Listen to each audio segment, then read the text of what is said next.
What's going on, everybody? Man, this lighting is a little spookier than I was ready for. How we doing?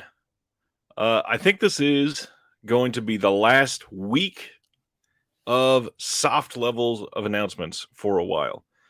From what I'm hearing, next week is going to be ramping it up exponentially. One of the other things I was thinking, it's been what feels like a very long time since a good sale, even though it was really only about a month ago. So I'm hoping that we get something coming out soon as far as a sale, and we should be having a Vinegar Syndrome Valentine's Day adult erotica sale here coming up in just a few weeks.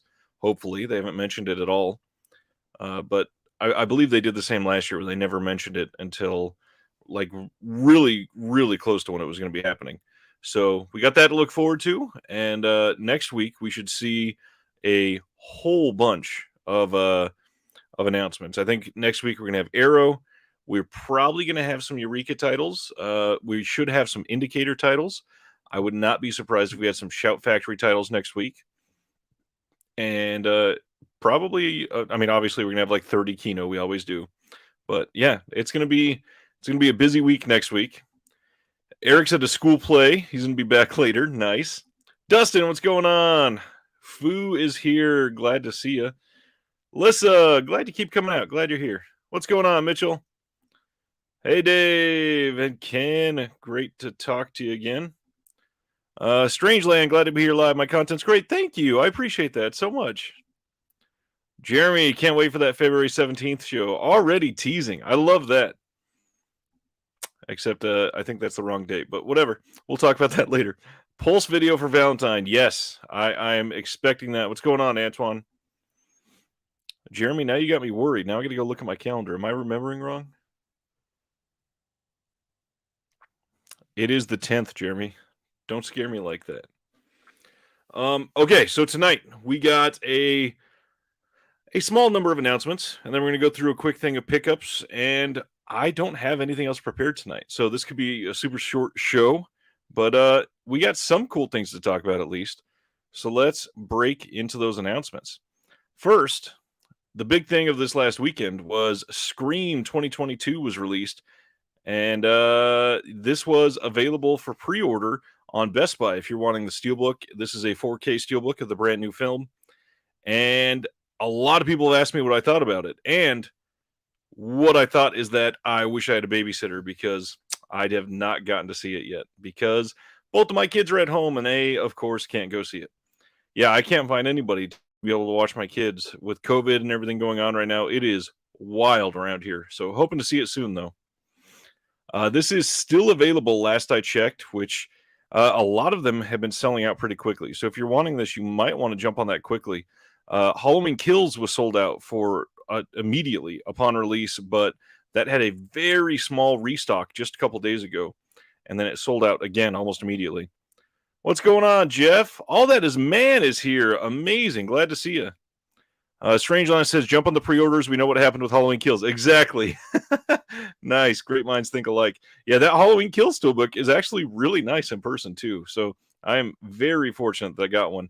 I actually have the Requiem for a Dream Steelbook came out this week. And I have it here, but I'm not going to show it as a pickup because mine came mangled to all hell. So I got to go in. I have another copy on reserve. And all I can do is hope that one is decent at least. And we might talk about that one next week. So this is the Scream Steelbook. Decent art. And then we have, this is the back.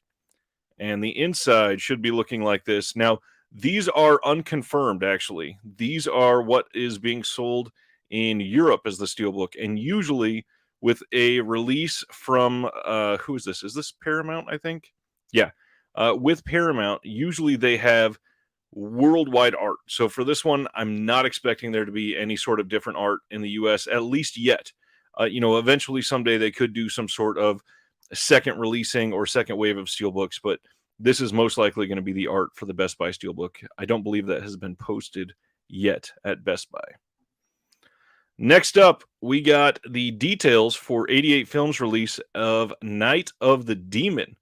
Now, if you don't have Severn's release, I got to be honest, there is, in my opinion, nothing calling you to get this version instead. If you really are collecting 88 films, obviously that's a good reason. But as far as I can tell, I believe everything is copied over, one for one from the Severin release. What's going on, John? Glad you're here tonight. Night of the Demon, I do like the cover art on this one. It's a little more, we'll say, bold than the Severin slipcover. And if you are forgetting what is on it, this has a new 4K scan restoration of the long-lost original Answer print, which is not quite the OCN, but pretty close. It's got the mono soundtrack, optional English subs, just a little green kid out of Waco, Texas, an interview with the producer Jim L. Ball. The Demon Made Me Do It, interview with the director, James C. Wasson. Eye of the Demon, interview with cinematographer John Quick. Frat of Horror, previously unreleased 1964 feature produced by Jim L. Ball and shot by John Quick. And then on that second disc, they have Cryptid Currency, Transgression, Aggression, and Bigfoot Cinema, a video essay by David Coleman. Tales from the Cryptid, interview with Stephen Bissett, co-author of Cryptid Cinema. Deconstructing Patty, an interview with William Munns, the author of When Roger Met Patty. Mondo Bigfoot, an interview with Lyle Blackburn, the author of Boggy Creek Casebook. And then the Ban the Sadist videos, Part 1 and Part 2. And then My Nasty Memories, interview with Ban the Sadist videos director David Gregory. So that is a pretty stacked disc. So again, really good release. If you're wanting one, get this one, get the Severin one, whichever one you want. This is one that's been very hard to find for quite some time. So it's one of those that it's wild that we have a good release of this. Foo, it is a classic for very obvious reasons, but there's also a reason that when everybody talks about this movie, all they can talk about is the Dick Demon. It is pretty damn trashy, and at the end of the day, this is one of those ones that it's clear why it was a video nasty, but did it really need to be one? No, not really. It's not amazing, but it's at least very fun. And then moving on from Night of the Demon, we got a tease from Kino. We are getting By Candlelight, starring Alyssa Landy and Paul Lucas, and this is directed by James Whale, who obviously did Frankenstein, The Old Dark House, The Kiss Before the Mirror, and The Invisible Man. No other details on this one yet, but this is coming on soon. Dick Demon, ? I'm sold. I wish I would have remembered. I would have brought the statue over here. Yes, there is very much a Dick Demon in this film. I wonder, on the Severin release... Let me see here.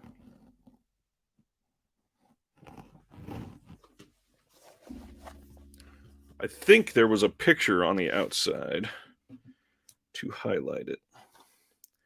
Maybe not. All right, I was wrong. Yes, there is a Bigfoot scene where he rips off somebody's penis. And that is the most well-known scene from that film. Yeah, Jeremy, what's happening on the 10th when we're having our show on Thursday night, huh? All That Is Man says we should have a Night of the Demon and By Candlelight double feature. And you know what? That sounds a little too classy, I got to admit. Just a little bit, though. Next tease from Kino. This is kind of a big one, is Grand Slam. This is a Paramount title. And this is starring Janet Leigh and Klaus Kinski, and it has music by Ennio Morricone, which is 3 of the best parts of this film. I don't think I've seen this one. When I saw this announced, I thought that I had, but I'm not entirely sure. So I'm going to say I haven't. If I have, I don't remember enough about it. But this is one, after looking up the synopsis, I definitely want. It looks and sounds pretty damn good. Speaking of things that are more up my alley and would make a decent double feature with Night of the Demon, Massacre Video has been posting teases every single day for like the last 2.5 weeks. Now, keep in mind, we've talked about Massacre Video before. They are notorious. That's a good word. They are notorious for either announcing a title or teasing a title to death and not never releasing it, but literally delaying release for like 1.5 or 2 years.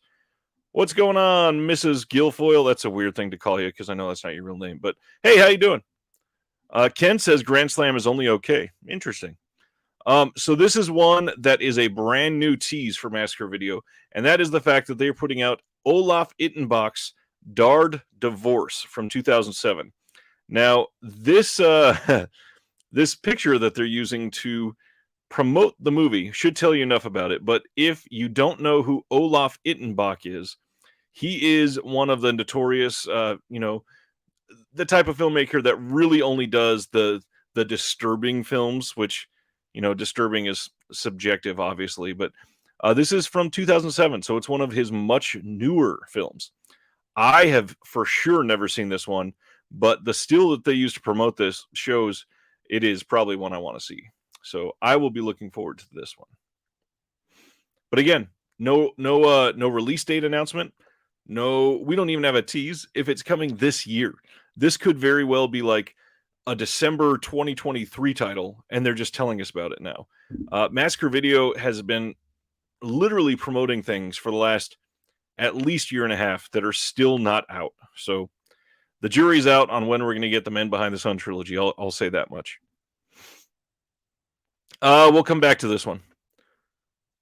Then we got the biggest announcements of the week. We got the announcements from Kino. Now, I'm going to try really hard not to be a downer about these announcements from, did I just say Kino? I meant Criterion. I'm going to try not to be a downer about the Criterion announcements this month because a couple of them are at least something that I know I want to own eventually. Now, they announced kind of like a heavy slate. I think it's 6 titles. I think it's 5 new titles and 1 4K upgrade. The first one here, on April 12th, we are getting Walker from 1987. This is by Alex Cox, and there is an audio commentary by Cox and the screenwriter. There is a documentary about the filming of the movie, and then on movie making and the revolution, reminisces about the production 20 years later from an extra on the film. An interesting choice here. We also have 2 short films by Cox on the Blu-ray and some behind-the-scenes stuff.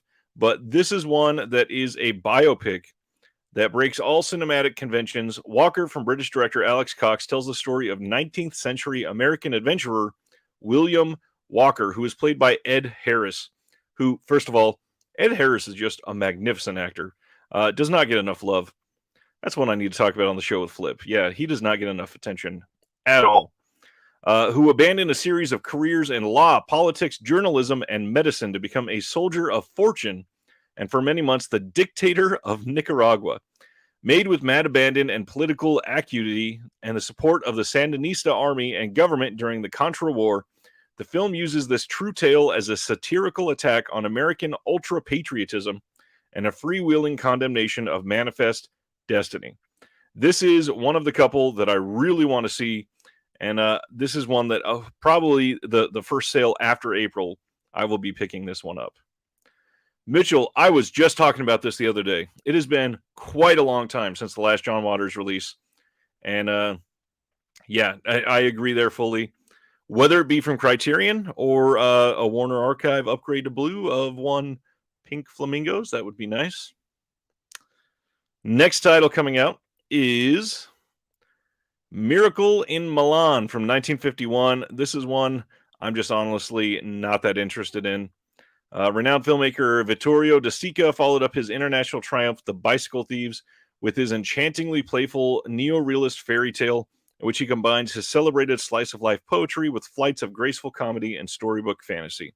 So obviously, Bicycle Thieves is beautiful, super well-known, one of the most iconic films of all time. Pretty much everybody's seen Bicycle Thieves. If you haven't, definitely recommend that one. It is worth the watch, at least for the artistic point of view for it. But I don't view it as the masterpiece that everybody else does, at least. Fu says, nice to see Ed Harris turn up in The Lost Daughter on Netflix. Nice. And Video Store says, Alex Cox now lives in Boulder, Colorado, where John Benet Ramsey lived. Coincidence? Boulder is actually really nice. My uncle lived there, and I visited there a couple times. Nice place. That is Miracle in Milan. I will point out this one does not have a commentary. Walker, however, does. And if I am reading properly, I believe this is an archival commentary and it's not brand new. Don't quote me on that one, but yes, we at least get one commentary. Although this is a second one for the month. We are getting The Girl Can't Help It with the big name in this one is Jane Mansfield. Jane Mansfield, yes, Bicycle Thieves is clearly Film School 101, but it's, again, notice how John says 101. It is like the most entry level for those style of artistic films. And I will say, if you watched, gosh, what is the name of that show?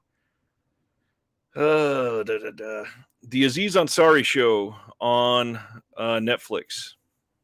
Somebody help me out here. Can't remember the name of it, but he has his entire second season, I believe, not the entire second season, but most of the second season was filmed in Italy.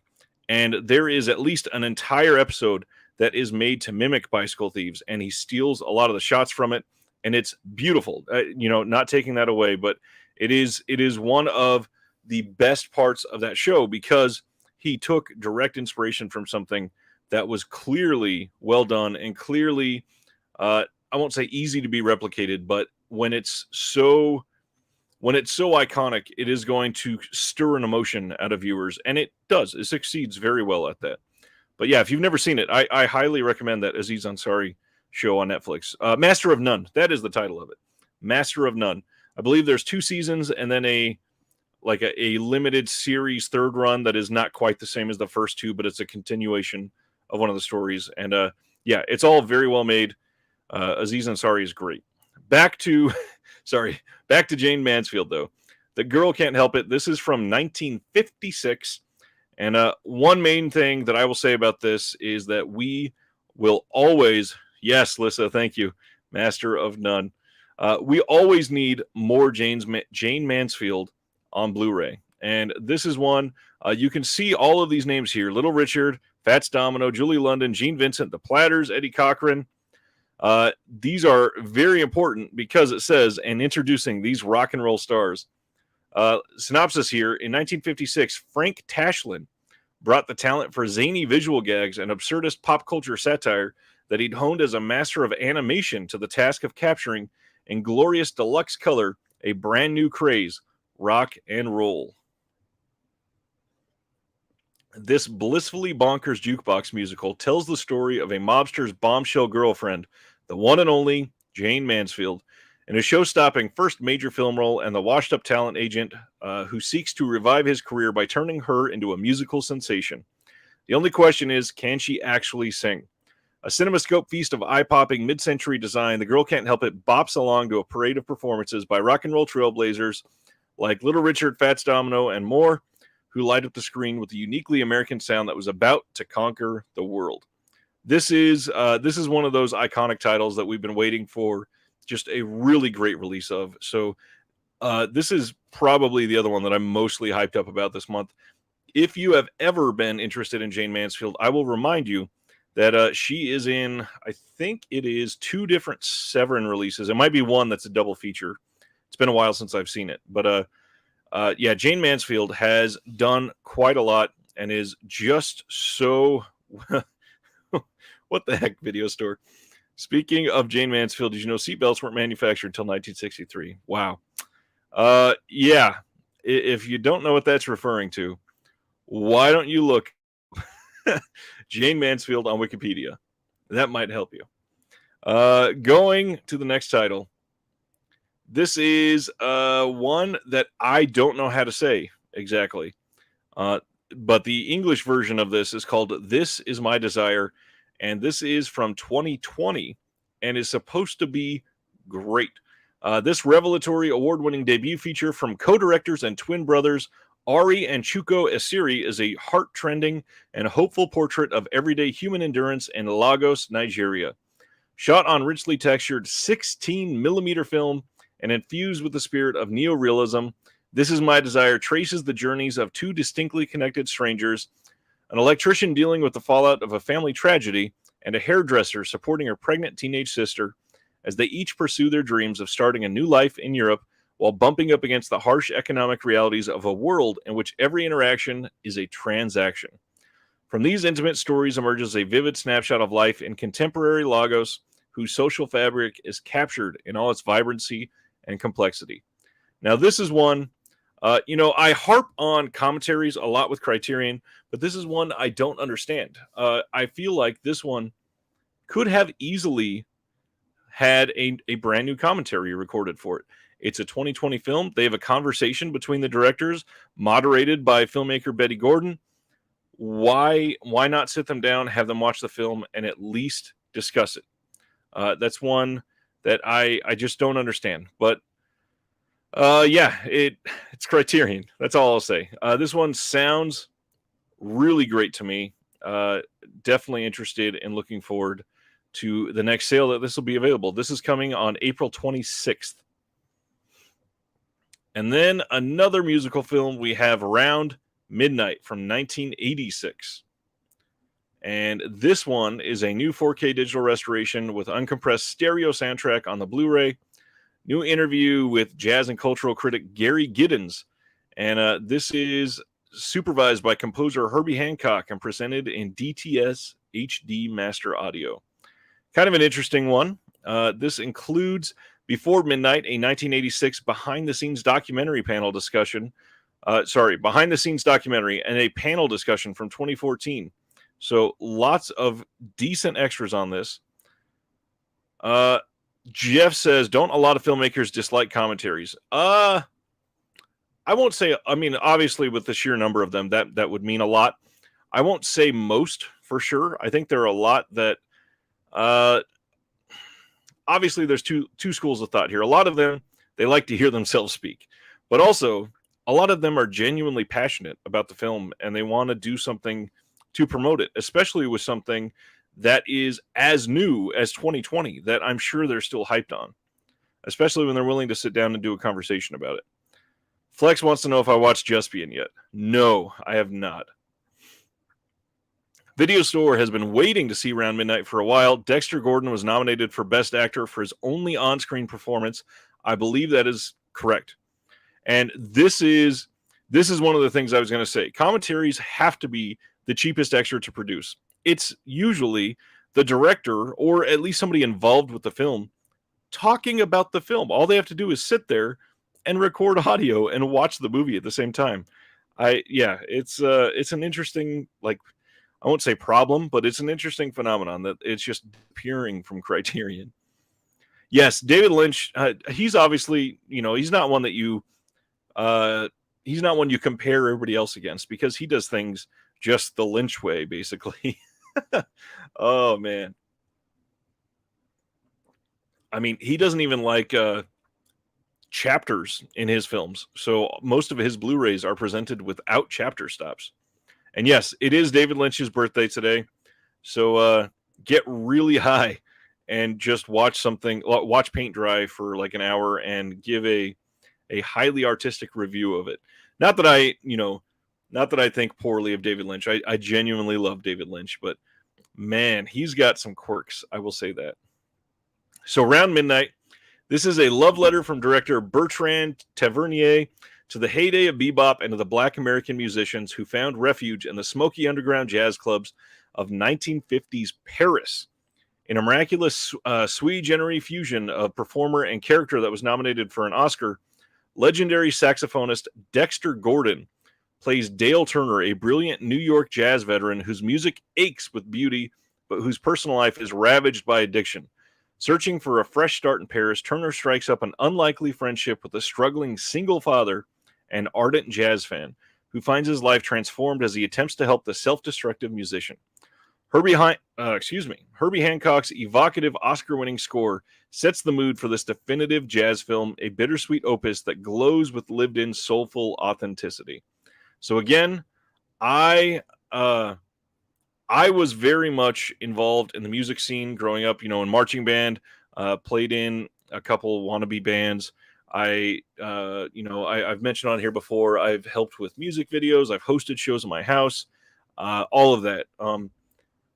I adore really well-made music films, and I have been waiting for a good restoration of this film to see it. So I have not seen Around Midnight yet, and this is one that I'm definitely going to be getting as well.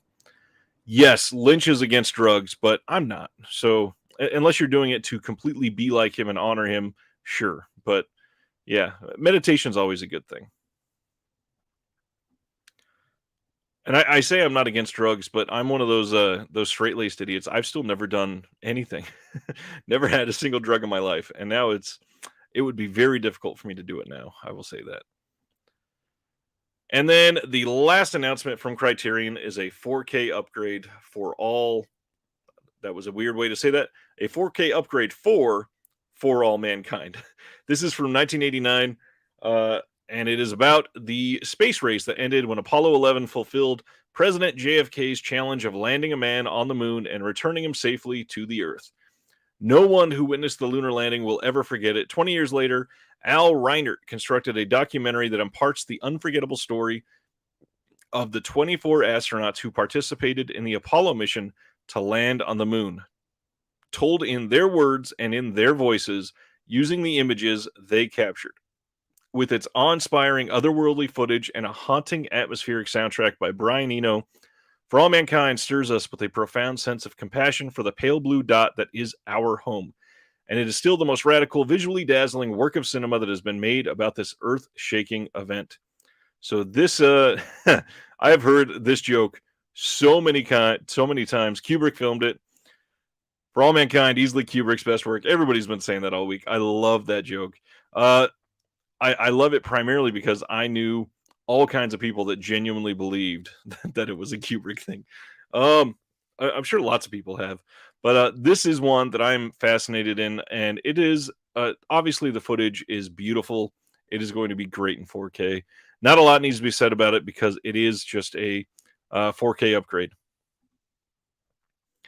Next up, this one was posted and it was kind of redacted immediately, but I wanted to leave this up here to be able to share with everybody in case you didn't know about this. Dark Delicacies is a little store in North Hollywood that does signing events all the time. This little schedule here, there's one for January 22nd, one for the 29th, February 5th, the 19th. They happen multiple times a month, and for many of them, you do not have to be present. You can purchase something online to be signed, and the biggest thing is that it is very cheap. So the reason I shared this is because the 4K of The Howling is coming out from Scream Factory, and Joe Dante was signing The Howling for $35, which means you got a copy of The Howling with his signature on it for only $35. And when I posted this, it could be ordered remotely and you would get it sent to you. You'd be fine. Within 10 minutes of me posting it, they changed it to where you had to be local for it, unfortunately. So there you go. John is one that says, I've ordered many from them. As far as I remember, it's been quite some time since I've gotten something from them. They package very well. They know what they're sending to you. They know that it's something valuable. They know that it's literally one of a kind. It is something for you. It is something with somebody's name really legibly autographed on it, and they want to make sure that they're keeping that in safe, safe transportable status for you. And they do really good work. And the really main thing that I wanted to focus on here is the prices. The prices are generally pretty damn great, unless it's somebody that's just, kind of up their own ass. But, look at some of these other ones. We have Harry Manfredini signing Friday the 13th, the Ultimate Cut, remixed and remastered for $16.98. That's pretty damn good. Can Jeremy buy me one and send it to me? I believe Jeremy said he is going.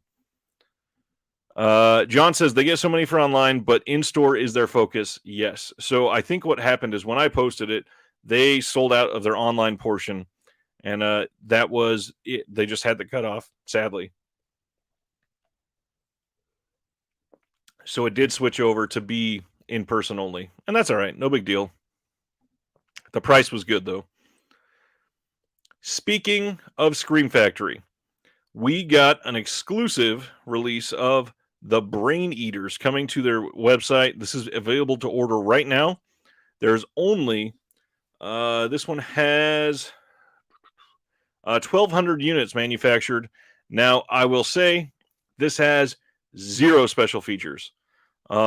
This is one that if you love the film, I suggest it, but I think it's $27 or $28, and there's literally nothing on it. It's just a brand new 2K scan, and it is, not this really well-known giant movie or anything. It's from 1958, and yeah, it's got the Scream Factory website exclusive thing going on.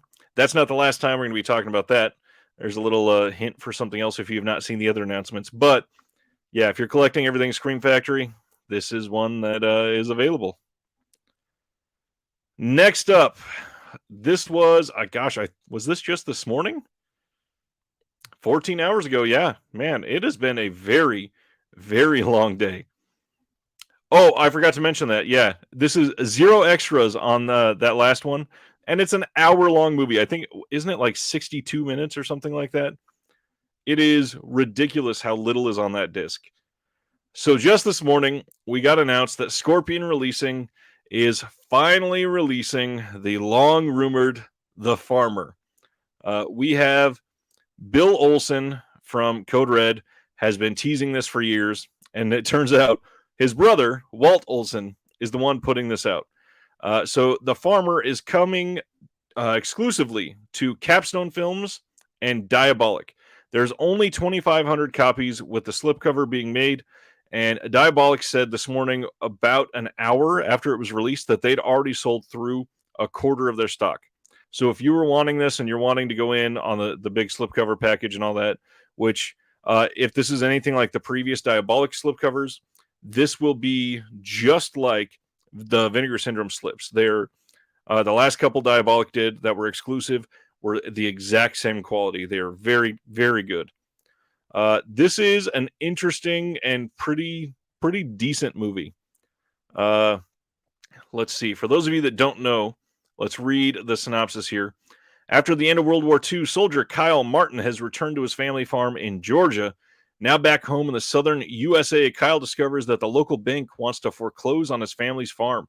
But Kyle then saves the life of a local gambler, Johnny O, from a burning car accident and is rewarded $15,000 delivered by Johnny O's girl, Betty. However, that was still not enough money to pay the bank for the farm. When Johnny O gets blinded for past posting on a horse race run by a local gangster, Pacini, and his local thugs, he offers Kyle the money he needs to save the farm in return for killing off the gangsters one by one. This was distributed by Columbia Pictures in 1977, has not been seen since then until now. The farmer doesn't get mad, he gets even. This has been, again, teased for a very long time. This is one that a lot of people have been begging for, which is kind of odd, but it is here. The Farmer was disappointing. I won't necessarily agree with that, Ken. It's decent. Ken says, we need Battle Truck from Shout Corman. It's the best Mad Max rip after Wheels of Fire. I could see that. Video Store's asking, is that Biden? I mean, he'd be around the right age for that. 1977? Yeah, I could see that. So yeah, if you're really wanting the slipcover on this one, and it's pretty decent looking, it's a good piece of art at least. I would get this sooner than later. Obviously, don't get it unless you really want the movie. It's not that big of a thing. Just pay attention to what you want. But if you're really dying to have this in your collection, sooner than later, because it will sell out. I guarantee that.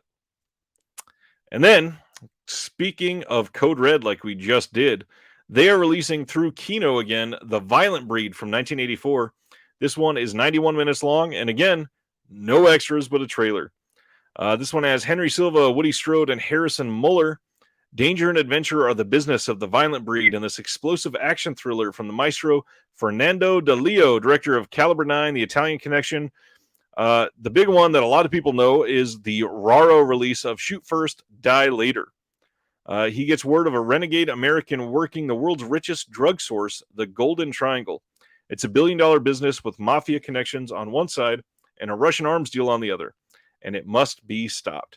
He sends Vietnam vet Mike Martin into the jungles of Southeast Asia to eliminate the toughest nails kingpin, Polo. It's one man against an army of cutthroats in The Violent Breed, also known as Real Soulja, Soulja, S-O-U-L-J-A, Real Soulja. Also starring Carol Andre and Luigina, can't speak, Luigina Rocci with the rousing score by Paolo Ruticelli. I am so not Italian. Not in the least bit. But yeah, that's another Code Red coming via Kino. And that is, they are announcing officially April titles. And we get at least one more from Kino coming after this one, I believe. I think we had one more. Maybe I need to refresh. This is the other Shout Factory site exclusive that got announced today. This one has 1,500 units, and this one kind of hits close to home. And I wanted to share a little bit about this one. This is Baghdad Cafe, the Percy Adlin collection. This is, again, a Shout Factory site exclusive. So if you do want this one, and it is a Shout Select title, so it's going to be numbered on the spine, you have to buy it from their site.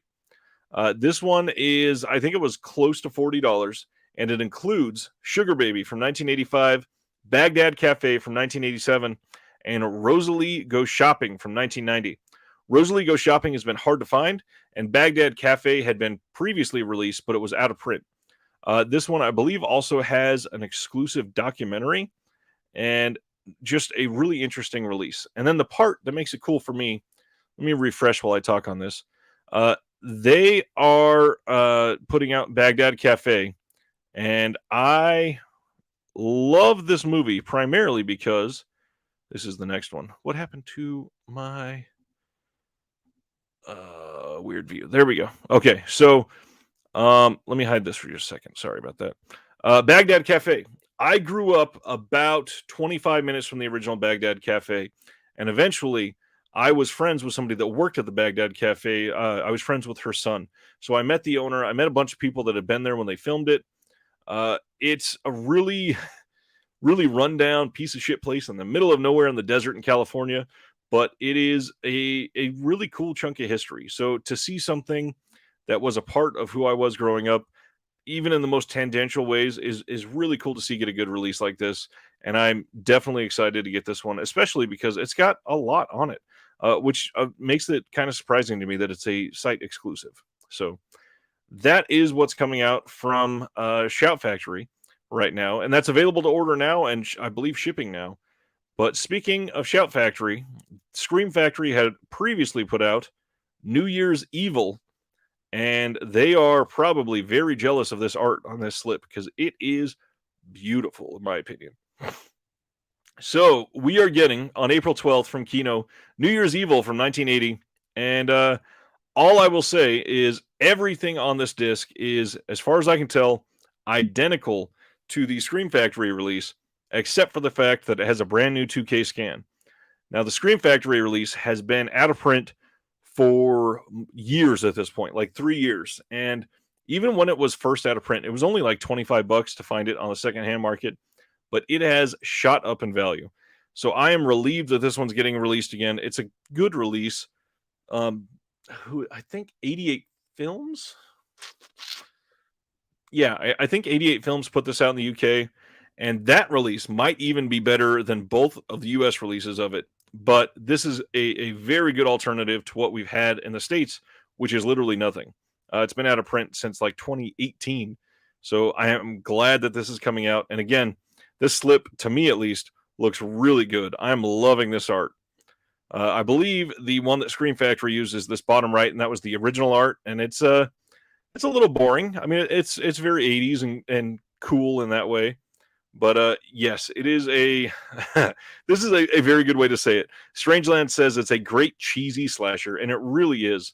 But yeah, this art is just stupendous. I love it.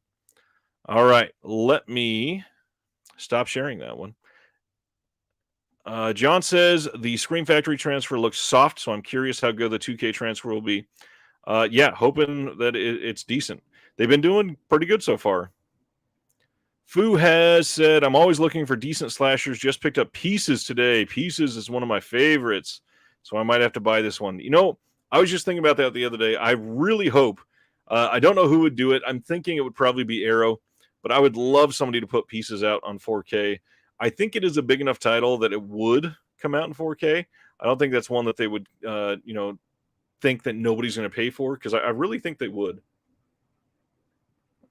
Pieces is the director's name is Juan Piquer Simon, and it's so damn good.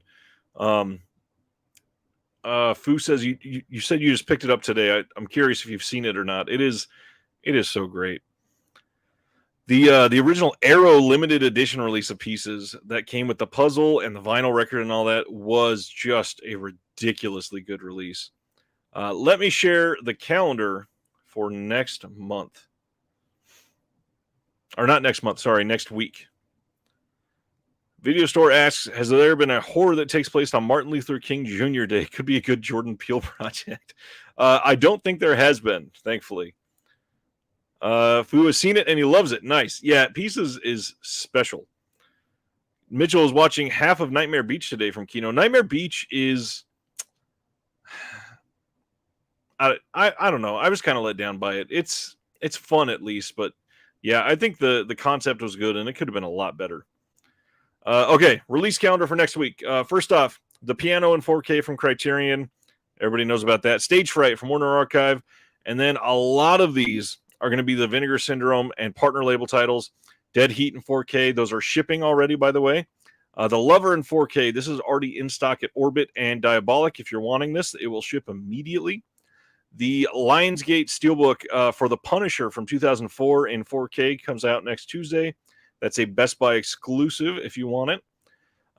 If you're a member of the Disney Movie Club, which I've talked about many times on here, this is one of the best times to sign up so that you can get the Chippendale Rescues Rangers complete series from 89 and 90. And this has been confirmed to be in the original aspect ratio, which, thank goodness. Yeah, so glad we're doing that. Ken says there was 2 PUHDs on that Arrow-coded list. Phenomena was one. Pieces could be the other one.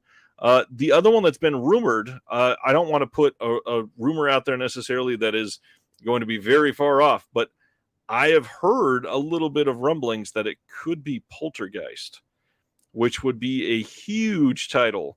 I kind of see the studio putting that one out, so I'm still very skeptical about it, but man, an Arrow Special Edition 4K release of Poltergeist could be incredible. Just saying. Okay, other releases. We got the Forgotten Jelly Volume 4 coming from Vinegar Syndrome, and this has, again, really great titles in it. That is probably my most anticipated of the 4 volumes so far. Don't Go in the House from Severin, Bad News Bears from Paramount, and then we got a Flicker Alley with repeat performance, Girlfriend from Hell from Culture Shock releasing, Sleep, which I'm going to be showing that one off in just a second. Clock Stoppers from Paramount. Master of the World from Vinegar Syndrome, which, again, I don't think I've talked to anybody that has seen Master of the World, which is crazy. I don't think I've come across that with the Vinegar Syndrome title yet. Morvern Kalar, this is the new, I believe, Fun City Editions title. Curfew is another partner label title. Fortress of America. This was originally a Trauma title. This is coming out as the VSA this month. Delirium coming from Severin. And then Dick Johnson is Dead from Criterion. Barnyard, the Nickelodeon film, coming from Paramount. Black Magic coming from Kino, I believe. We're getting a Cohen release of Dancing with Crime and The Green Cockatoo. The next Peakorama title, Anyone But My Husband, the Roberta Finlay double feature. Rebels of the Neon God, the Scary of 61st. This is the next VSP. The Mallrats Standard Edition from Arrow. What's going on, King Dingling? Video Store. I've been hearing this over and over and over again. I am looking forward to seeing this because I want to see if everybody's right. Everybody is saying that the Scary of 61st was awful, which is really disappointing. John says his January Severin title shipped. Nice. I'm skipping the January Severin, I think. I still need to order the Caligula titles, though. The Monster of Camp Sunshine from Agfa. The Unknown Man of Shandagore coming from Deaf Crocodile. Killing Spree. Going Ape. And the rest of these that are important are pretty much only partner labels. We got Sinister, the Ernie Game. The Daimajin trilogy is getting a standard release. Wild Things, everybody's favorite movie. The Midnight Swim. This is coming from, it's either Yellow Veil or the Circle Collective. Pals, Coco D, Coco Da, Gamora Season 3, one of Flip's favorites. Arabato coming from Altered Innocence, El Planeta. And then Basket Case is getting a standard release from Arrow. And Vengeance Trail's getting a standard release, but that is the big ones. Not much else coming out, which is going to be the last couple weeks like these for a while. So I'm curious to see what's going to be coming up here soon. Let's see. Lissa says, saw Poltergeist at the theater when it came out, screamed a lot during it, but only 15. Poltergeist is really effective. Sardis, not yet. Doing that in just a second. One of the most effective things about Poltergeist for me is how I was going to say realistic it was, but let me focus on something before I say that, because it's clearly not a realistic film. The realistic part of it is the relationships between the individuals. I think that in horror, the mom and dad in Poltergeist might be the best genuine couple in a horror film pre like 1998. They have really good chemistry. They are genuine. They like try to solve things together. They are not anti each other. They work together, and it's just wholesome, I guess is a good word to use. Yeah, they definitely got those two right. All right. Yes, the skeletons in the pool at the end were real. At least some of them. I think they were mixed in with some fake ones. King Dingling says, wasn't a fan of the new Scream. It was better than 3 and 4, though. 4 is great. Yes, God Told Me To has been announced and coming in 4K for quite some time. We got the new artwork for that this week. Uncle Sam is still, as far as I'm aware, a rumor. I don't know a source for that one. So as soon as I get a source, I will post it. But I generally try to keep through things that come out in press releases before I share them. Maybe an odd side of quirk of mine, but I would much rather be on the good side of some of these labels. And after having conversations with some of them are not real happy with the other channel that posts announcements. I will say that primarily because of leaks, and he posts things that are way too early or speculated, or there's a lot of things that gets posted that you can guess are coming, but they're not confirmed yet. So it just kind of takes the wind out of the sails when they go to actually announce those titles. So, all right, collection update this week. After this, The Scary has a great opening title sequence, and the reverence for late 60s horror really comes through. Interesting. But the screenplay lets it down. It's certainly admirable and worth the watch. Interesting. Very interesting. Yeah, John, this is one of my most anticipated. Inferno and The Prowler in 4K. I really want those. Really want those. Okay, so I say small, but again, I think 2 out of the 3 things I got this week were super delayed orders, so it looks like a lot, but they were ordered a very long time ago. So finally got in to go against my type, because I pretty much talk about cult films most of the time.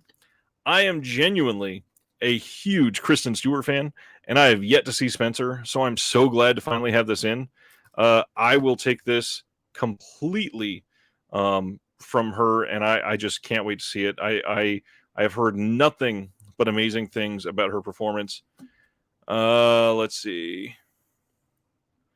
Next is from Severin. I finally got in All or Nothing, the Mike Leigh film, and I love Severin, and I love what they're doing, and I love that they take risks on something like this. Something I don't love is James Corden. So I've never seen this, and he is in it. So I'm going to see what I feel about that. Next up, someone I do love is Keanu Reeves and Sam Raimi. And we got The Gift from Imprint. This was out of stock at a lot of different places for a long time. I was worried that I was not going to be able to get this one. So thankfully, I was able to get it finally. This is from 2000, and I am considering doing a review on this one, because it has been a long time since I've seen it. Gonna save that one for last, I think. Next one is the most current Shout Select title, and it is a classic from my childhood, And they are up to 127 in the Shout Select line now, which is crazy to me. We got Liar, Liar with Jim Carrey. This is an interesting release, obviously. It's a very modern film, very classic comedy, but not many of their movies that have come out this late. This is from 1997. So this is an interesting one. This does have a new 2K scan, and for some reason, it is not advertised, which is really odd to me. It's not marked on the back that it is a new scan. And I don't understand that because the original Blu-ray was really, really terrible. Yeah. Next up, I mentioned Arrow a little ago and seeing something from them. So we got My Stepmother is an Alien with Dan Aykroyd and Kim Basinger. I can't remember if I've seen this one. I think I have, but every time I see the art, I talk myself out of it. So I got to watch that one soon. The next Asian title they put out, which Eric, the Asian movie enthusiast, he seems to think is great. So this is Red Angel. This is by Yasuzo Masamura, who also did Giants and Toys and Blind Beast that Arrow put out. Really interested in seeing that one. And then the big one to me that I have been wanting to see because it was inspired by a short film that was really good. This is Sleep. And Sleep is a very modern film. Let's see. Does it have the year on here? I am not seeing it. Darn. I feel like this was like a 2019 or 2020 film. But yes, I love the art on here. I'm actually going to open this one up on stream. And this was not the one that I was saving for last. So I got one more after this. Did Arrow... Oh, no, there it is. I was going to say, did they get rid of that little band that it makes it easy to take off the plastic? But it is there, just much higher on this release. It's in the middle of the slip. There we go. I think I just put some plastic in my water bottle. Wonderful. All right, so this is the slipcover with less glare on it. Really good art. Very folk horror type of art. Here is the back with a whole bunch of special features listed. And this feels really thick. Taking it off here. King Dingling says this one is 2020. Thank you. I was wondering what year. And usually they have it printed there. It's kind of odd that they don't. Oh, damn. That's why this is so thick. So opening it up, there is a lot on this side of the case here. Jeez. Oh, this must be a poster as well. So we got both of these in here. This is a booklet. Of course, I bumped the microphone. And show what we got in here. Quite a lot of pictures, but a lot of printed info. Looks decent. And then one of their, not super thick or anything, but a nice looking at least. Oh, and it's double-sided too. Okay. So this is one side. We got the front and then the back side. And unfortunately, yep, I was feeling it. One of my little creases there is torn. That's all right. If I frame this one, it'll be hidden by the frame at least. And then reversible art on this one. A little more boring on the other side, but I'm definitely going to be switching it out because the front is the same art that's on the slip. I don't need duplicated art. There. Now we get the best of both worlds, at least. And I like how it's juxtaposing colors. All right. Let me get everything back in here, and I will lift up the last thing.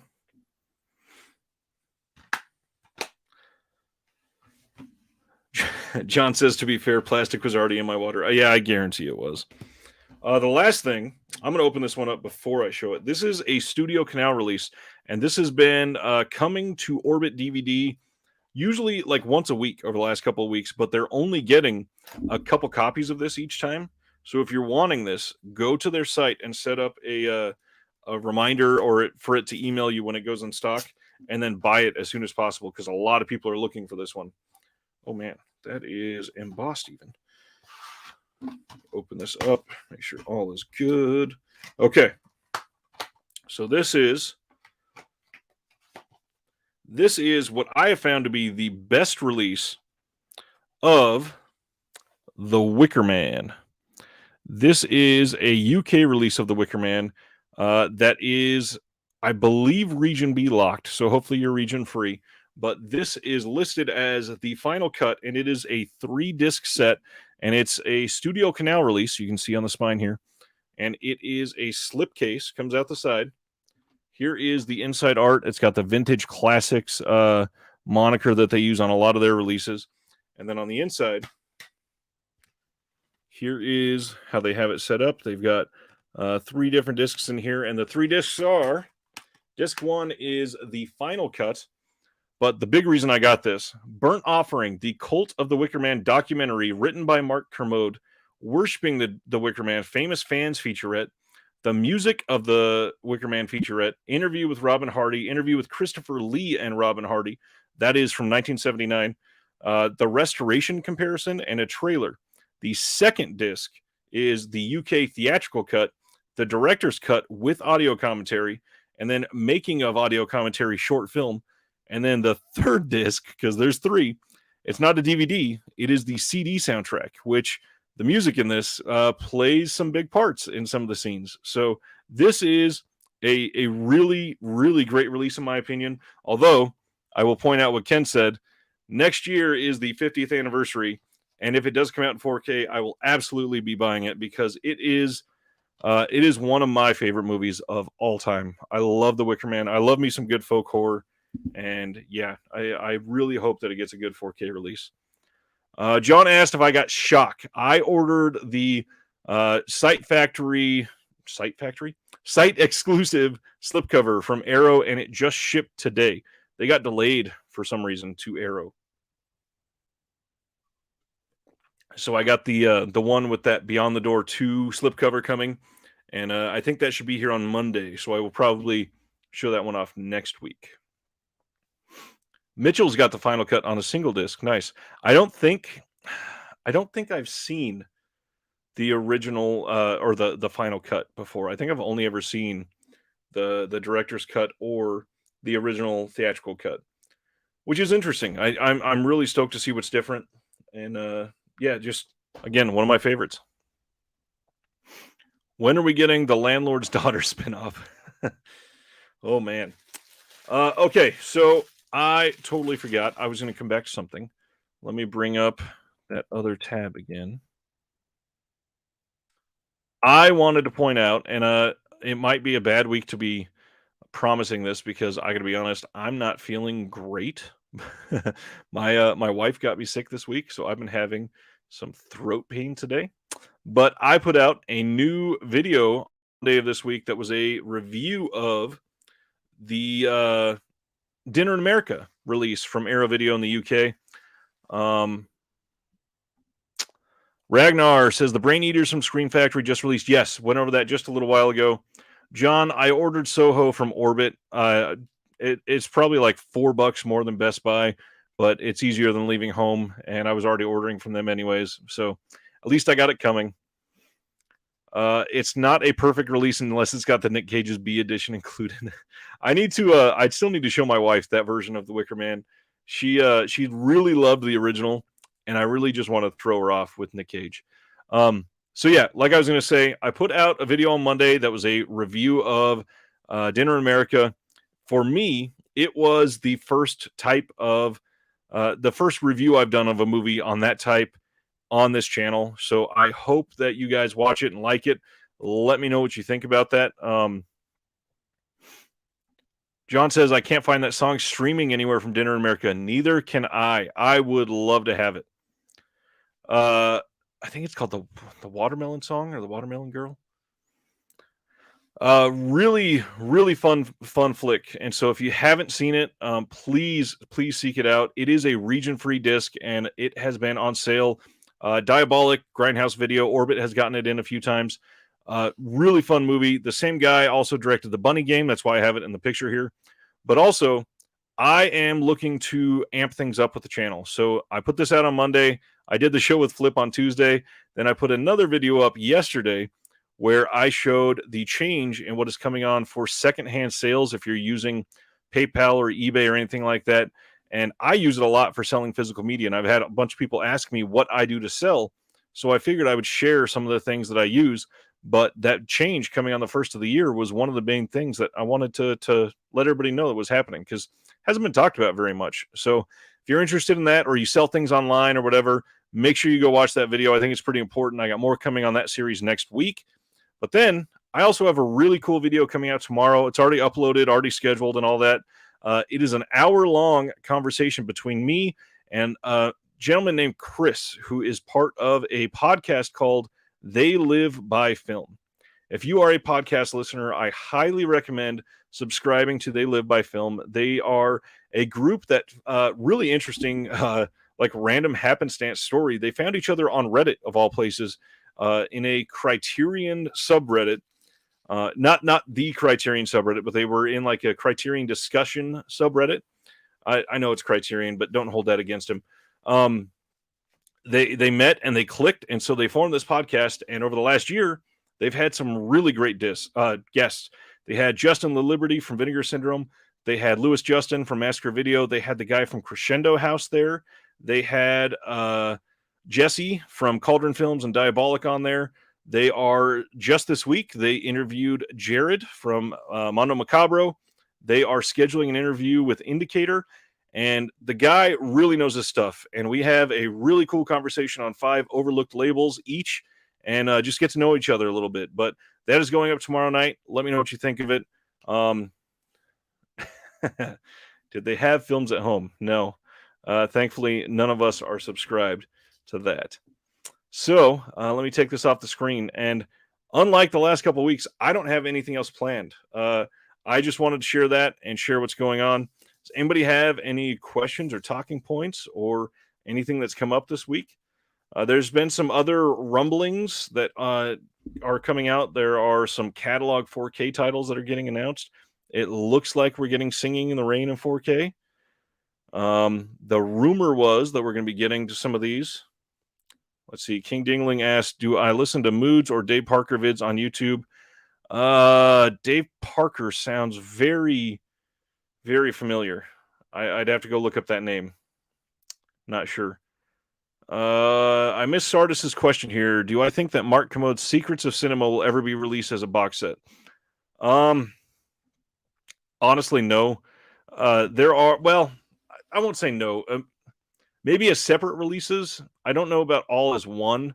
I think it's BBC, right, that originally did that, and they are odd about some things, but I mean, there are things like last week I think it was on this show, we were talking about Quatermass and how there is a UK show of Quatermass and Quatermass in the Pit. I just was looking them up, and Orbit had, I think, both of them that was announced or not announced. They had both of them in stock, so I've got both of those coming. Those were the other two I got with Last Night in Soho to get it for free shipping. So that is coming for sure. In the Heat of the Night, 4K from Kino. Yes, that is coming. Sardis says, I thought maybe Network might release it. Network could. Network is, I don't know. They've done some interesting things for sure. John says, I need to find time for everything I got lately. Same here.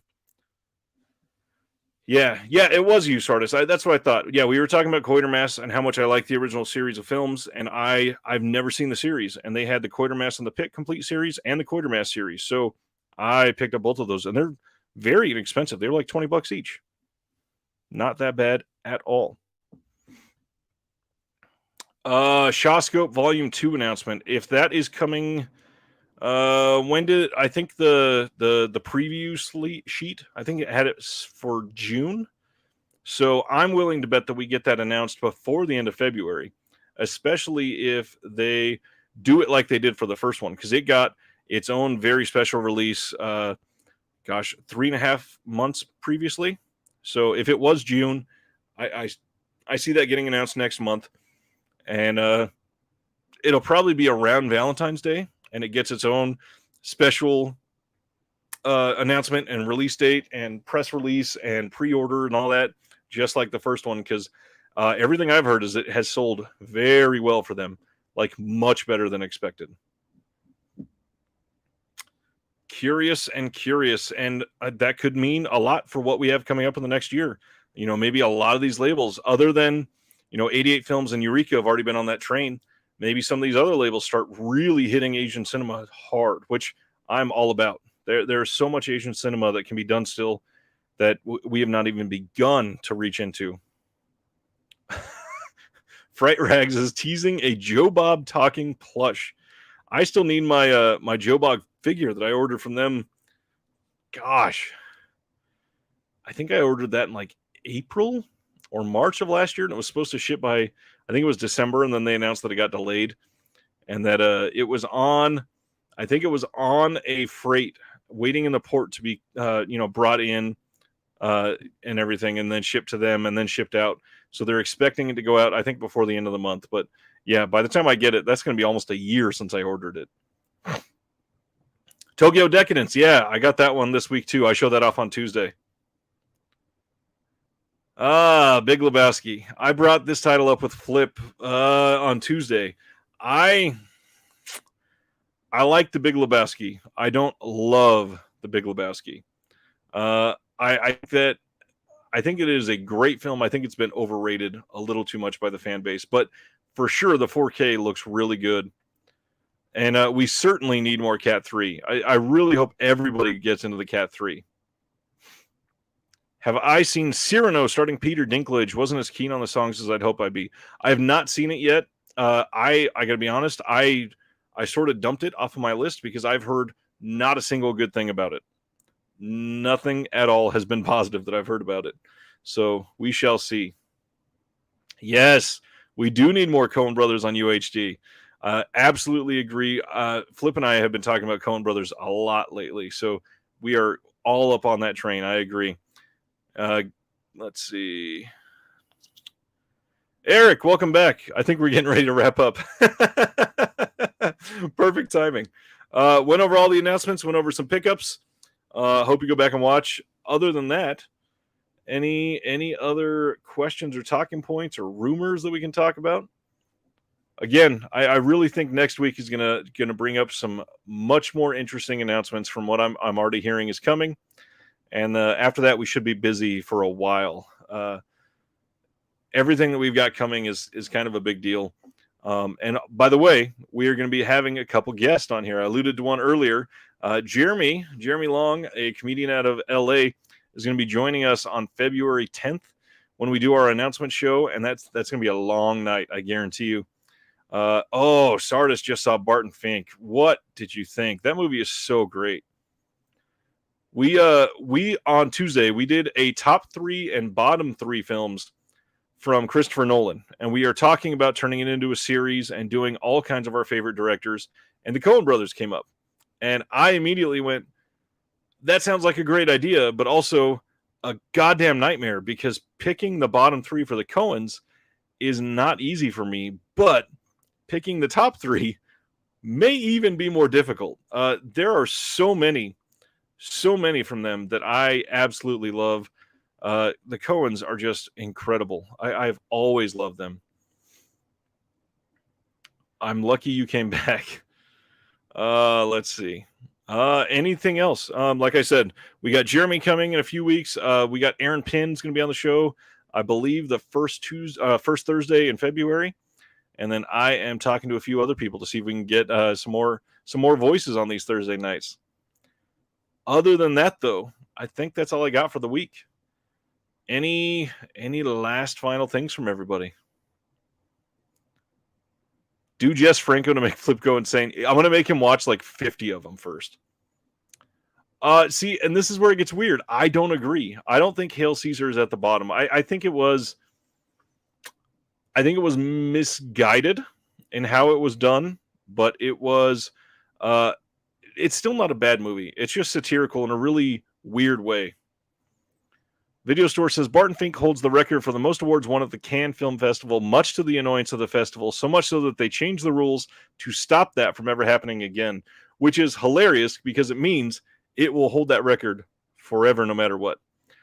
Yes, this is the only one that was an obvious one for me. The Lady Killers has to be bottom 3. But other than that, I don't know. Lady Killers is honestly the only one that jumped in my mind to pick for the bottom 3. So we're probably going to be doing that video soon. Hopefully everybody comes back for that one. Coen Brothers is always something to have fun and debate, we'll say. Flickering says, I watched Licorice Pizza, hoping we get a 4K. Saw Siege as well and earned the hype. Nice. I'm glad you agreed. Licorice Pizza, I still need to see. I don't think I got that one yet. I know I got in the card counter, and I still need to see that. But yeah, I have not seen Licorice Pizza yet. Hoping soon. Everybody that I trust seems to really like Licorice Pizza. All right, I've alluded to it like 9 times. So as I always say from everybody, from one collector to all of you, have a good night. We'll see you next week. Enjoy your weekend.